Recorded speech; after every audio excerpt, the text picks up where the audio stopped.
దుష్టిని ఆలోచన చొప్పున నడవక అని కీర్తనకారుడు తన కీర్తన ప్రారంభిస్తాడు. కీర్తనల గ్రంథం అనేది అద్భుతమైన గ్రంథం. అలాంటి గ్రంథం దుష్టుని అన్న మాటతో ప్రారంభించాడు. దానికి కారణం, మనం ఎంత తెలివైన వారమైనా, ఎంత అభిషేకం కలిగిన వారమైనా, దుష్ట సాంగత్యం చేస్తే, దుష్టుని యొక్క ఆలోచన చొప్పున నడిస్తే మన జీవితాలు ఎంత గొప్పవారమైనా క్షణమాత్రంలో పోగొట్టుకుంటాం.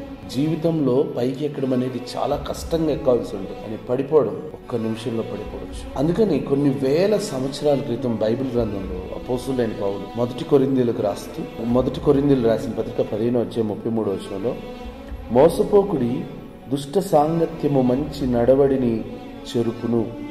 మన నడవడి మంచిది, మంచి టాలెంట్ కలిగిన వారు, కానీ మన స్నేహం దుష్టులతో ఉంటే, దుష్టత్వం ఆలోచించేవారు, డిసిప్లైన్ లేకుండా ఆలోచించేవారు, అలాంటి వారితో ఒకవేళ స్నేహం చేస్తే మన నడవడిని కూడా చెరిపేస్తారు. ఇప్పుడు కోల్పోయిన తర్వాత బాధపడాల్సి ఉంటుంది. కష్టమైన నష్టమైన కొన్ని కట్ చేసుకోవడమే మంచిది. తల్లి గర్భంలో బిడ్డ క్షేమంగానే ఉంటారు, కానీ 9 నెలలు గడిచిన తర్వాత వేరు చేస్తేనే తల్లి బిడ్డ ఇద్దరు క్షేమంగా బ్రతుకుతారు. కొన్ని బంధాలు వేరు చేసుకోగలిగితేనే సంతోషంగా ఉండగలుగుతాం. దుష్టత్వం వైపు నడిపించే స్నేహాన్ని కట్ చేసుకుందాం, ఆశీర్వదించబడదాం.